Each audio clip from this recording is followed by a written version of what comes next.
Buenísimo. Nosotros entonces estamos en el tercer mensaje que tiene que ver con ese título, la lógica de todo. Y quisiera conversar con ustedes sobre algo muy importante. Hoy día vamos a hablar sobre la gracia de Dios. Y a veces cuando hablamos de gracia, nos parece bonito que Dios nos ame y todo esto, pero a veces hablamos de gracia de una forma muy irreal. Es bonito cuando recibimos, pero no es tan bonito cuando tenemos que practicarlo. Por eso quisiera comenzar pensando en esa pregunta que es la que vamos a estudiar. ¿Cuántas veces debo perdonar a alguien?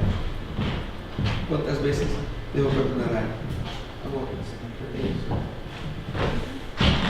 Esa fue la pregunta que Pedro hizo a Jesús. Ahí en el Evangelio de Mateo, el capítulo 18, él pregunta: Señor, ¿cuántas veces debo perdonar a mi hermano? Y ahí él se pone así como piadoso y dice: 7 veces. Y Jesús responde de una manera incluso un poco irónica, pero bastante verdadera: no 7, sino que 70 veces 7. Es decir, no hay un número, no hay un límite. ¿Y por qué eso es importante? Yo creo que cuando hablamos de gracia tenemos que entender que la gracia es la lógica por detrás de todas las cosas. Usted va a decir: bueno, está exagerando un poco, ¿no? Pero pensemos por un instante. La gracia como lógica para entender todo. Cuando nosotros miramos la vida desde la perspectiva de Dios, toda la historia humana solo es posible por gracia. La historia humana es la historia de la manifestación de la gracia de Dios. ¿Cómo así? Desde la perspectiva de Dios, Él creó el hombre perfecto. Y el hombre decidió abandonar a Dios. En ese exacto momento, Dios podría haber decretado la condenación del ser humano. Ahí mismo. El hecho de que Dios no lo haya hecho es una manifestación de gracia, de no dar el mal que uno merece. Y toda la historia que sigue es la historia de cómo Dios va a lo largo de la historia administrando esta gracia, proveyendo al ser humano un camino. Esa es la historia humana. Es así como nuestra historia se forjó. Es así como llegamos a nacer. Nuestra historia también es una historia dentro de la gran historia de la gracia de Dios. Así que cuando miramos desde la perspectiva de Dios, la gracia es lo que viabiliza la realidad de todo. Y cuando pensamos en gracia, podemos imaginar a Jesús en la cruz muriendo por nosotros. Pero quisiera convidar a ustedes a que entendamos la gracia desde otra perspectiva. Para entender la gracia no de una manera teórica o de una manera superficial, pero desde la perspectiva del cotidiano. Es decir, cómo entender ese concepto que es un concepto teológico. Cómo entender esto de una manera que me llegue al corazón por ser algo real para mí. Y es por eso que vamos a analizar ese texto que está en Mateo 18. Esa es la pregunta que Pedro hizo a Jesús. Pedro se acercó a Jesús y le preguntó: Señor, ¿cuántas veces tengo que perdonar a mi hermano que pega contra mí? ¿Hasta 7 veces? No te digo que hasta 7 veces, sino hasta 77 veces, le contestó Jesús. O en otras versiones, 70 veces 7. Y es interesante esa pregunta porque para ejemplificar lo que Jesús quería decir, Jesús cuenta entonces una parábola. Parábola es una historia ficticia con un principio moral. Y esa historia que Jesús contó tenía un principio moral que reflejaba lo que él quería explicar acá. Y es interesante que esa historia que Jesús cuenta, no solamente a Pedro, probablemente Pedro fue como un vocero de los demás, porque muchos pensaban así. Esa historia, interesantemente, pone un énfasis bastante grande en los contrastes.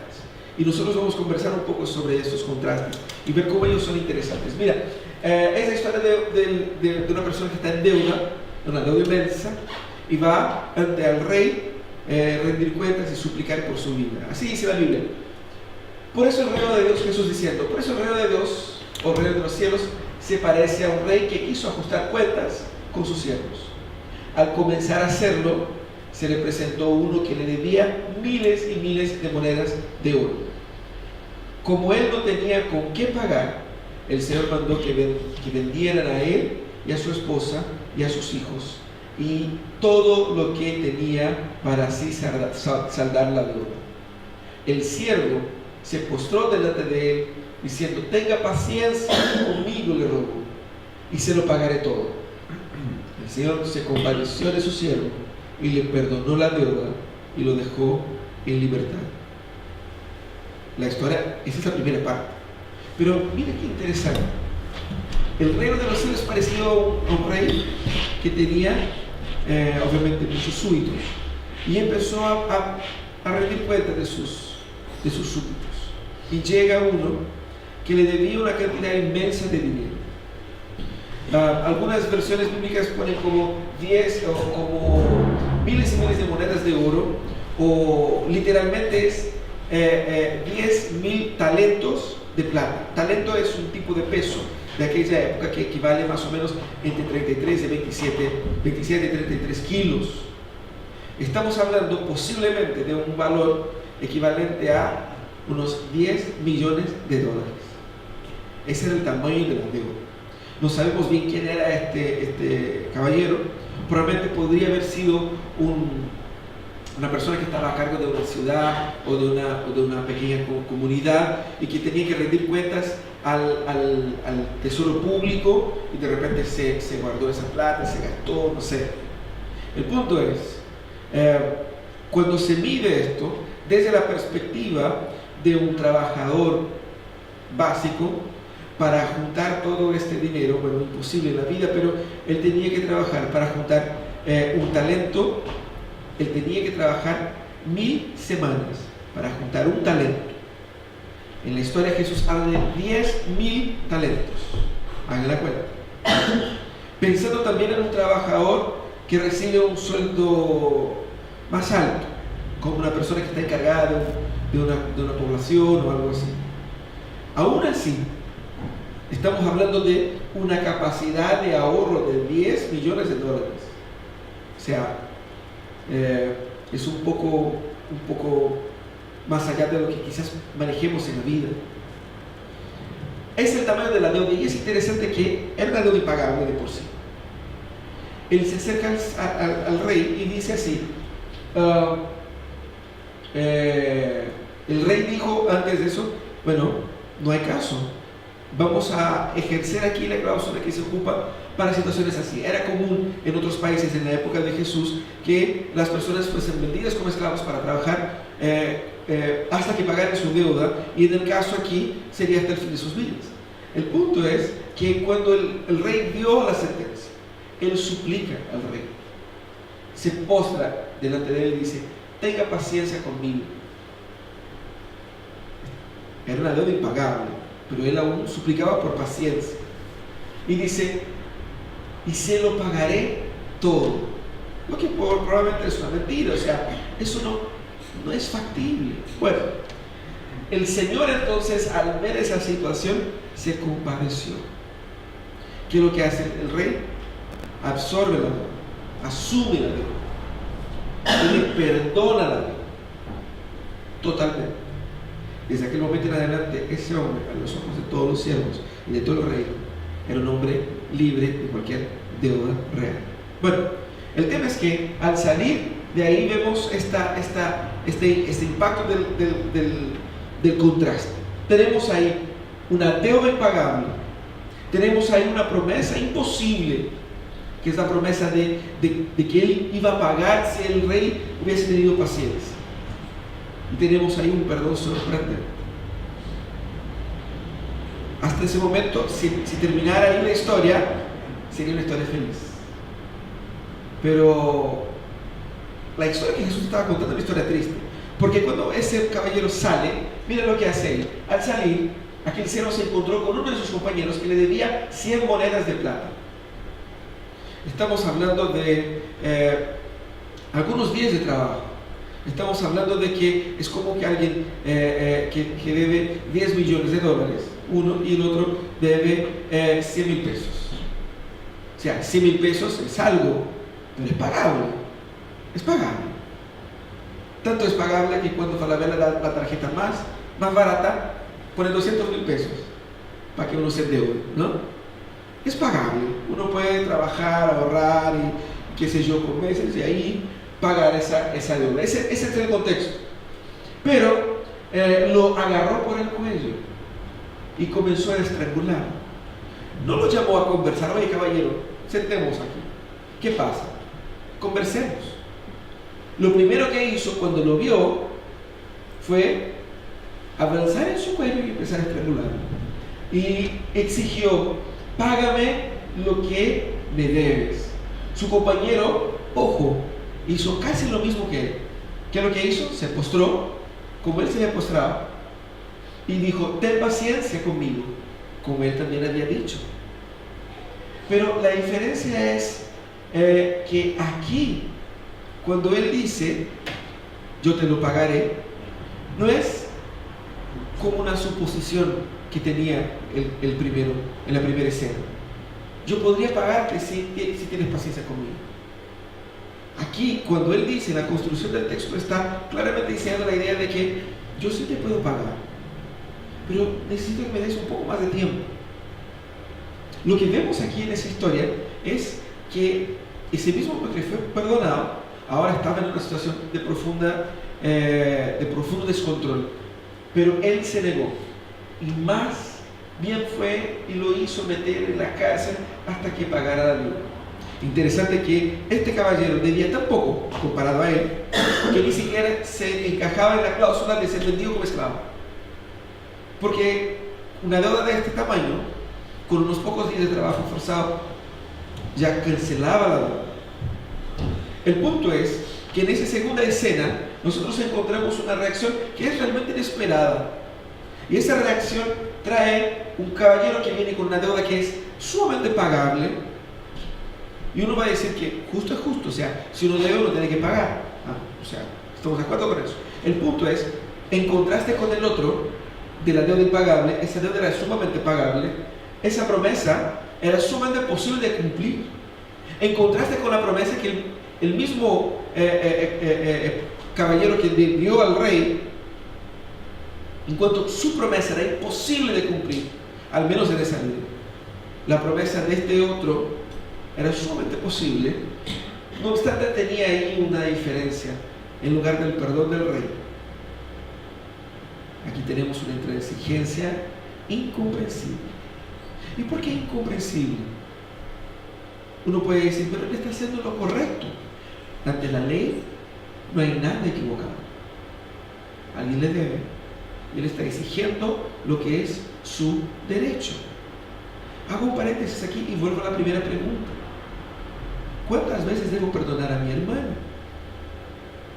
Porque el tema del perdón tiene que ver con un tema un poco de justicia, pero no es justo.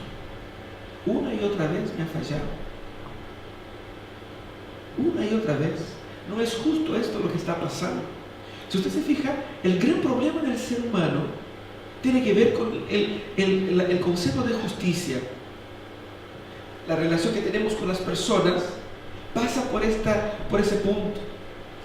Si alguien me trata mal, nos ofendemos porque sentimos que esto no es justo. No hice nada para merecer esto. ¿Por qué me está pasando esto? A veces, cuando estamos en una profunda crisis en la vida y experimentamos el dolor y la angustia, preguntamos: pero Señor, ¿por qué?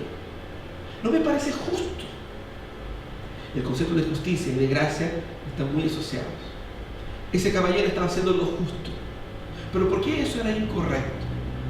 En el contraste con la experiencia anterior, Jesús estaba mostrando por qué, incluso cuando nosotros somos justos ante los hombres, en no perdonar, estamos siendo injustos ante Dios. Porque lo que Jesús quería mostrar era lo que sigue aquí. Cuando los demás siervos vieron lo ocurrido, se entristecieron mucho y fueron a contarle a su señor todo lo que había sucedido.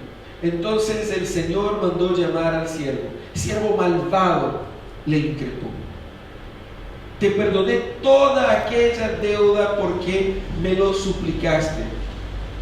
¿No debías tú también haberte compadecido de tu compañero, así como yo me compadecí de ti? Y enojado, su señor lo entregó a los carceleros para que lo torturaran hasta que pagara todo lo que le debía. Así también mi Padre Celestial los tratará a ustedes, a todos, y cada uno perdonéis de corazón a su hermano. ¿De qué está hablando Jesús aquí? Jesús está hablando que esa historia termina con un fondo triste. Después que supieron de que el hombre que se hizo famoso por haber sido el galardonado del mayor perdonazo del reino, similar a lo que tenemos aquí en Chile, ¿no es cierto?, con ciertas empresas que deben al fisco. Después de recibir el inmenso perdón, de una manera mezquina y cruel, oprime a uno que le debía un poco de plata. Eso es triste desde la perspectiva de los siervos, porque lo que hace ese hombre es despreciar la generosidad, la grandiosidad y la magnanimidad del rey. En no replicar la gracia que él recibió, él desprecia a quien que la dio. Por eso sus siervos se entristecieron, los demás se entristecieron. Por el rey, no por él. Por eso tenemos ahí la tristeza de los demás. Pero tenemos la ira justa del rey. El rey se enojó con él. Y era justo que se enojara. Desde la perspectiva bíblica vemos que Dios también manifiesta su ira, y esa ira santa de Dios es la correcta reacción a todos aquellos que menosprecian y rechazan su gracia. Y esa ira provocó la justicia plena de la cual él había sido librado al inicio, pero que ahora no solamente no fue librado de ella, sino que el rey la agrandó. Porque antes él sería entregado vendido como esclavo, él, su familia y sus bienes serían entregados. Ahora, además de eso, él sería castigado por la vergüenza a la que expuso el mismo rey. ¿Qué quiere Jesús decir con todo esto? Es interesante la construcción que da Jesús y los contrastes que Jesús pone ahí, y nos construye una idea de que no solamente debo perdonar a mi hermano siempre, pero debo entender, en primer lugar, que la vida es un gran ajuste de cuentas con el Señor. Esa es la lógica de la vida. Debemos entender que nosotros nacimos en una deuda tan inmensa con el Señor, que toda nuestra vida, la tensión que existe en la relación con Dios está ahí. La vida es un gran ajuste de cuentas, pero en ese ajuste de cuentas nosotros estamos extremadamente endeudados. Esa es una realidad que uno no puede admitir, pero es así. Eso es lo que conversamos la semana pasada, un poco sobre la realidad del pecado. Pero hay algo interesante. No sé si pasa con ustedes, a veces pasa conmigo, de uno que tiene temor a consultar el estado bancario, ¿no? Es deprimente a veces. Entonces uno prefiere no saber cómo va. Es como cuando uno come demasiado y ya no quiere pesarse. Cuando uno está a dieta se pesa, ¿no? Se pesa todos los días. Va subiendo de peso, pues mejor no me meto con eso, ¿no? Porque lo que los ojos no ven, el corazón no siente. Y a veces nos sentimos así. Pensamos que nos estamos, bueno, no debemos tanto. Y nuestra deuda con el Señor es sumamente impagable. Esta deuda impagable que Jesús está mostrando ahí, para mostrar el contexto ante la respuesta que da a Pedro. Nosotros no tenemos en lo más absoluto cómo pagar, cómo cancelar, cómo disminuir el tamaño de la deuda. De hecho, la Biblia dice que cuando nosotros tratamos de por nuestros propios esfuerzos disminuir o compensar un poco la deuda que tenemos ante Dios, lo único que hacemos es aumentarla. Es imposible. Es imposible. No obstante, Jesús está mostrando eso para decir que, además de todo eso, somos ignorantes de nuestra condición. ¿Cuándo Jesús dice eso? Cuando el caballero va y se postra ante el rey y dice: ten paciencia y todo te lo pagaré. ¿Cómo? ¿Cómo no te das cuenta de tu gran situación? Eso es lo que Jesús está diciendo. Nosotros a veces cuando somos ofendidos y tenemos que perdonar a alguien. A veces nos sentimos mucho más ofendidos porque ignoramos nuestra real condición. Porque hay veces que la gente nos ofende y eso duele. Pero pese a la ofensa, parte de lo que dijo la persona puede ser verdadero. Esa es la triste historia de la humanidad. A veces somos ofendidos.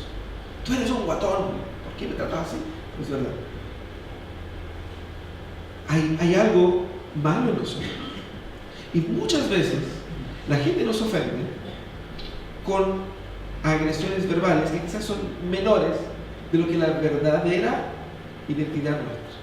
Quizás somos peores de lo que la gente piensa. Y de hecho somos así. ¿Y por qué nos ofendemos tanto? Porque nosotros somos ignorantes de nuestra condición. Pensamos que sí, está todo bien. Ese es el problema de la gracia. No podemos disfrutar plenamente de la gracia mientras pensamos que somos mínimamente buenas personas. Tenemos que entender el tamaño de nuestra deuda delante del Señor para ahí poder entonces imaginar cómo me veo yo ante los demás. Es interesante porque Jesús concluye diciendo que Dios sí nos perdona, pero también Él espera que hagamos lo mismo.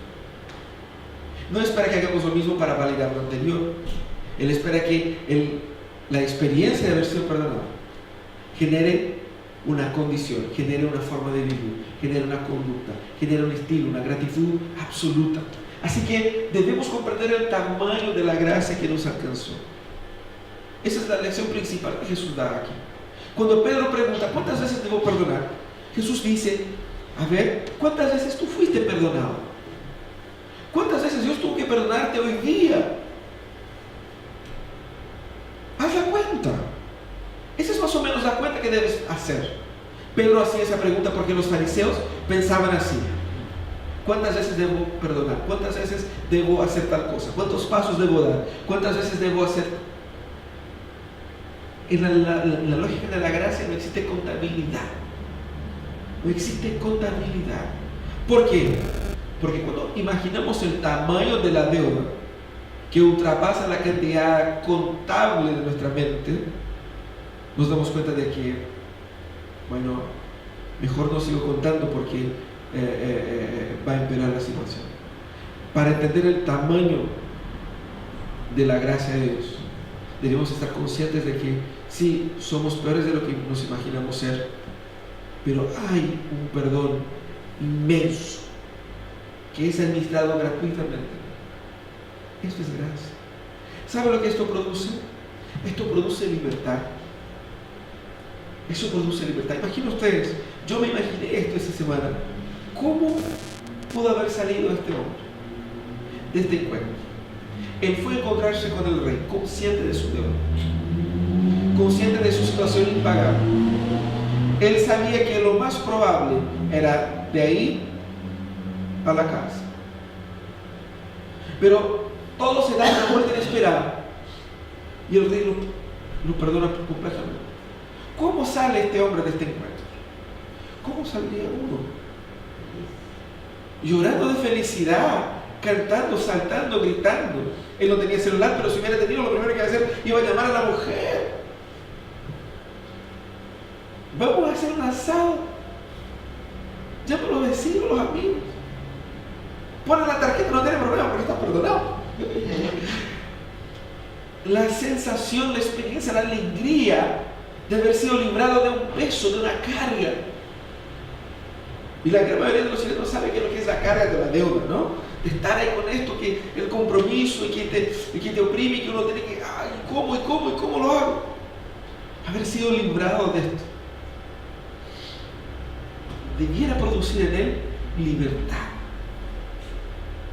No obstante, él no tuvo la libertad que la gracia se le ofrecía. ¿Y cómo sabemos? Porque él seguía haciendo cuentas. En su cabeza no estaba el sentimiento del hombre libre. En su cabeza estaba la idea de: yo pasé por todo eso porque tengo esto que no me paga. Él salió enojado. Él salió enfurecido. Él salió con ira contra aquellos, en su visión, eran los verdaderos culpables de la situación. Fíjense que cuando él va a buscar a este hombre y lo toma por el cuello, él lo hace pensando que este hombre es el culpable de que yo casi haya sido condenado a la esclavitud. No soy yo, no es mi mala administración, porque yo no soy una mala persona, yo soy una buena persona. El problema son los demás. Es mi familia, es mi país, son las personas que no me dan oportunidad, es la gente que me hizo eso conmigo, es tal persona que me abandonó, el otro que me traicionó, son siempre los demás, nunca soy yo. Luego cuando el Señor me perdona, yo no puedo sentirme libre. Porque lo primero que hago cuando recibo la señal del perdón de Dios es ir en busca de todos aquellos que en algún momento fallaron conmigo, para poner el dedo en la cara y tratar de vengarme contra ellos. Aquel que recibió la gracia de Dios está libre, no necesita vengarse nada más, no necesita preocuparse de lo que le deben, porque él está libre y él tiene paz. De eso estamos hablando. Quizás muchos de nosotros hemos pasado por situaciones donde hemos tenido que perdonar a alguien, hemos tenido que ser perdonados por alguien, y sabemos que esto cuesta. Es bonito hablar del perdón de Dios, pero es difícil hablar del nuestro. Por eso estamos hablando de la gracia desde la perspectiva humana del cotidiano. Queremos entender la gracia de Dios.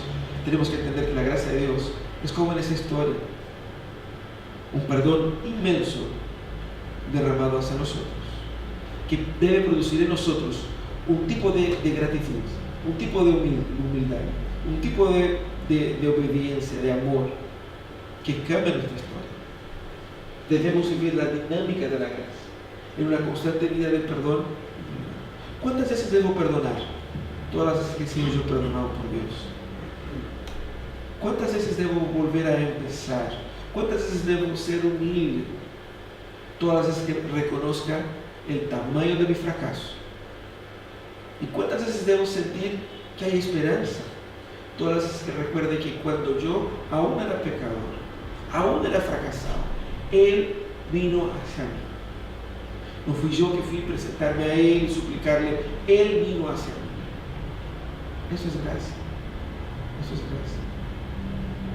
Así que, ¿cuáles son los desafíos que nosotros tenemos para aplicar la gracia de Dios en la vida? Yo les digo, el primero es reconocer delante de Dios que somos realmente más pecadores de lo que solemos admitir. Debemos también reconocer que nos falta aplicar la gracia hacia otros. Si yo no puedo perdonar, es porque quizás no me he sentido perdonado. ¿Y por qué no me he sentido perdonado? Una, porque no siento que he pecado tanto. Otra, porque el perdón de Dios no es algo tan grande cuanto el perdón que yo tengo que ministrar hacia mi hermano. No habrá perdón más grande que el que reciba yo. Si Dios me ha perdonado todo, yo puedo perdonar a otros. No es fácil, es bonito decir, no es fácil. ¿Cómo puedo hacer para perdonar a una persona que me ofendió, que me agredió, que me rechazó, que me hizo sufrir? ¿Cómo puedo hacer? Por la gracia de Dios, por medio del Espíritu Santo, sanando mi corazón, sanando mis emociones, mostrando que en Jesucristo yo soy aceptado, en Jesucristo yo soy amado, en Jesucristo yo soy una nueva persona, en Jesucristo yo tengo una nueva historia, en Jesucristo yo no soy lo que los labios mentirosos me han dicho que soy, en que Jesucristo yo no soy lo que yo pensaba que era cuando yo estaba perdido, en Jesucristo yo no soy lo que el mundo dice que yo soy. La gracia me hizo una nueva persona, me dio una nueva historia. Y es esta la historia que yo quiero vivir. Una historia de amor, una historia de perdón, de humildad, una historia de gracia. Aquel que es amado por Dios puede amarse y ser amado por otros. Porque el amor que recibe de Dios es tan grande que sobreabunda. Es cuando como uno es millonario. Ustedes saben, ¿no? Cuando uno es millonario, uno no se preocupa si se va a costar mucho o poco, porque no le va a faltar de ninguna manera. Somos nosotros millonarios de amor de Dios. no nos va a faltar amor.